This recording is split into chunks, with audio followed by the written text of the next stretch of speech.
سلام، من عارفم. سختم همش به دوربین گوشی نگاه کنم، ترجیح میدم به خودم نگاه کنم. این اولین ویدیو، احتمالاً اولین ویدیوی چنلم باشه، چون نمیدونم قراره این ویدیو رو بذارم یا نه.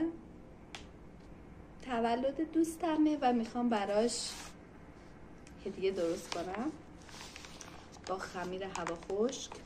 اینی که میبینید اینجوری بسته بندی شده. ما تازه به این خونه اسباب کشی کردیم و این همه چسب و روزنامه واسه یه خمیری که نه شکستنیه نه هیچ آسیبی میبینه، کار دختر خاله عزیزمه.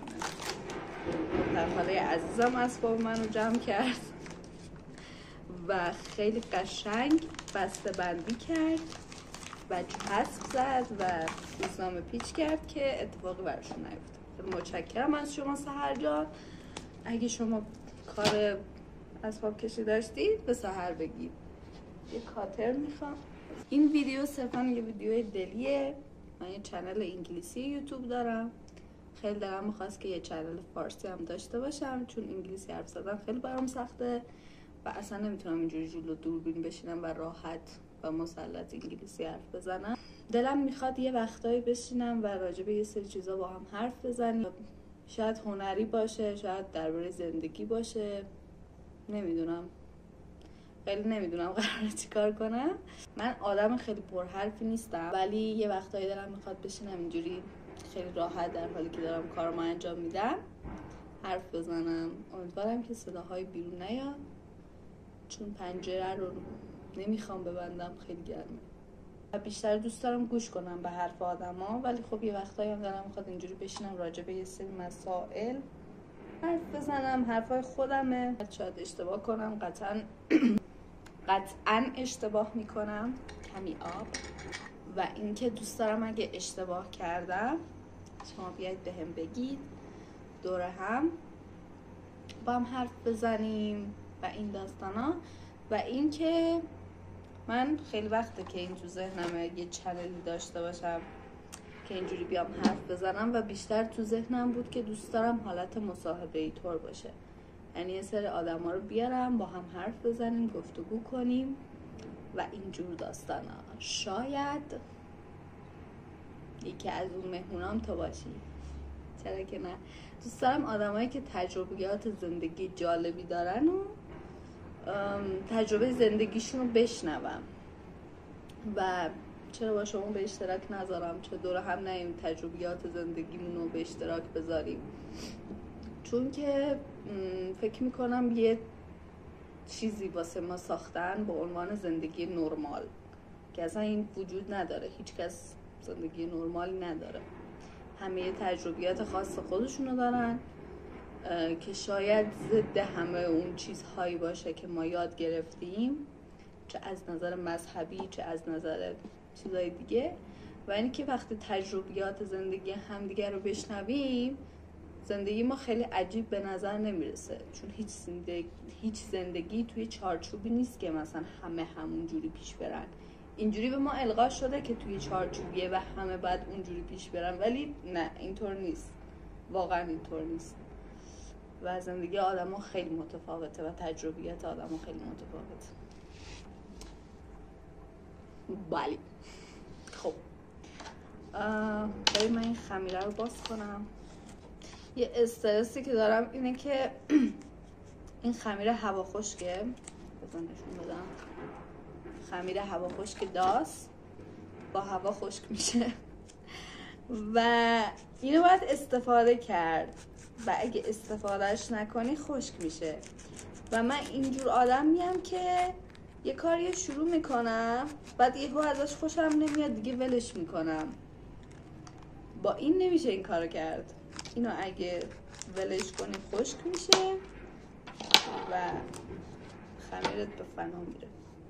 خیلی خیلی کار سختیه که اینو تموم کنی با اکسسوریای کوچیکی. راجع به چی حرف بزنیم؟ یه ذره از خودم براتون میگم.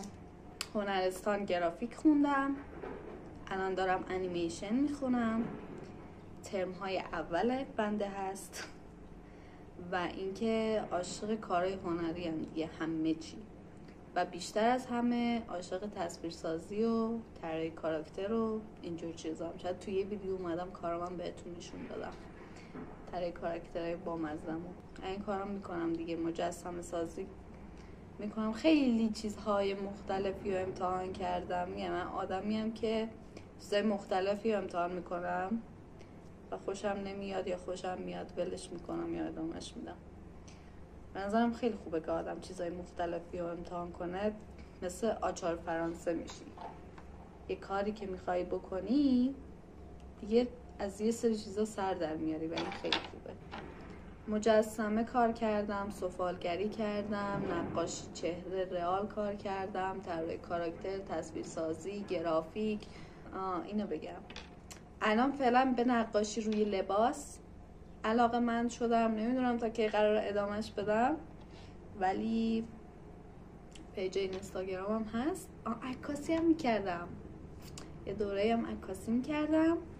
نمیتونم دوتا کار همزمان انجام بدم. معمولا وقتی که دارم نقاشی میکنم یا یه چیزی میسازم مثل این، همه تمرکزم اینجاست، چون که من هیچ برنامه‌ای ندارم هیچ وقت. همینجوری یه کاری رو شروع، کارهای هنری و کارهای زندگی همینجوریه. ولی خب اونو یه ذره بیشتر راجبش فکر میکنم. ولی اصلا تو نقاشی یا هر کار دیگه هنری که میخوام انجام بدم اینجوری هم که شروع میکنم و پیش میرم که تا ببینم چی میشه. کاش یه دوربین دیگه داشتم از بالا میگرفت، میدیدید چی کار میکردم، بالاتر میشد. یه ویدیوی آموزشی طور هم میشد. من بزرگ باشه واسه گوش. میخوام گوشواره درست کنم، یک گوشواره بامزه. تولد دوستمه، گفتم اول ویدیو. تولد دوستم نازنینه. نازنین یه دختر خیلی گوگولی و خیلی نانازی و اینا که مثلا باش حرف میزنی دلت قش میره. بعد خیلی اهل استایل کردن و آرایش کردن و چیزای گوگول مگولی. دوست داشتم یه چیز خاص براش درست کنم. خب ببینم اگه گوشواره بشه خیلی بزرگه. خیلی فکر نکرده بودم راجع به اینکه چی میخوام بیام تو این ویدیو بگم، چون ایده این چنل و اینجور ویدیو یه سالی میشه که تو مغز منه. قبلش هم شاید مثلا بوده و رفته، ولی پارسال دقیقاً نشستم کلی فکر کردم، کلی ایده نوشتم، کلی برنامه نوشتم و این داستانا، ولی اجراش نکردم. که اگه همون موقع من شروع میکردم، من یه چنل داشتم که 1 سال فعالیت کرده بود، ولی شروع نکردم.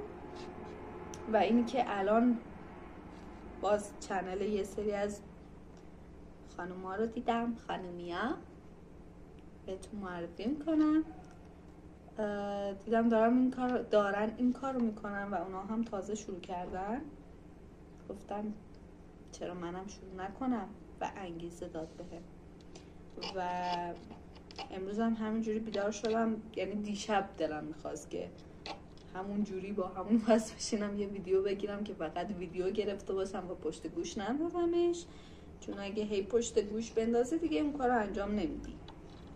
ولی دیشب نور خوب نبود و این داستانا. گفتیم دیگه امروز از خواب بیدار شدم و اینجوری بودم که میخوام ویدیو بگیرم دیگه. من میخوام ویدیو بگیرم. این چطور شد؟ من بکنم گوشش نمیبینم. این گوشش اگه روی گوش باشه. میخوام یه خونه درست کنم، یه خونه گوگل مگولی. به نظرم خوبه. اگه سوال داشتید خوشحال میشم که منم برم راجبش بخونم، راجبش یاد بگیرم و بیام با شما. اینو میخواستم بگم، مثلا بیایم با هم دیگه یه کتابی رو بخونیم، راجب اون کتاب حرف بزنیم، یا راجب یه مشکلی، یه مسئله‌ای که دارید بریم بخونیم راجبش. یعنی من برم بخونم، یا اگه به آدمی دسترسی داشتم که آدم متخصصی بود از اون خواهش کنم که بیاد و راجع به این مسئله حرف بزنیم. خیلی بامزه میشه.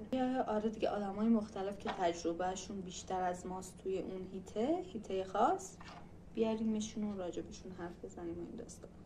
هر دغدغه‌ای دارید بگید توی کامنت ها بهم چیه و راجع به چی حرف بزنیم و آره هر چی دلت گرت میخواهد در کامنت ها بگو و بگو که دوست داری راجع به چی حرف بزنیم.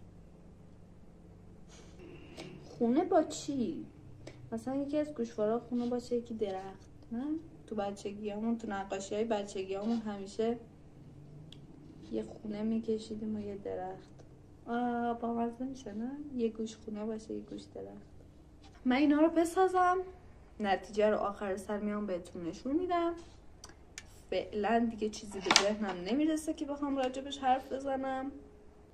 اگه نظری، حرفی، سخنی، فلانی چیزی بود توی کامنت ها بهم بگید. مرسی که تا اینجا تماشا کردید. لایک و ساب و این چیزا دیگه حواستون هست. و اینکه من اینو درست کردم، آخر سر میام بهتون نشون میدم. بعد شما بیاید ازش تعریف کنید. میشه بیاید از کارم تعریف کنید. خیلی خوشحال میشم. خیلی خوشحال میشم وقتی یکی از کارم تعریف میکنه و دوستشون داره. خب بسه. آره خلاصه که اینجوری. خوشحال شدم دیدمتون. صفا آوردید. فعلا اینو درست کنم بعد میام نشون میدم. خدافظ. اینم شد هدیه دوستم. درخت وای خونه بذاریم سر جاش و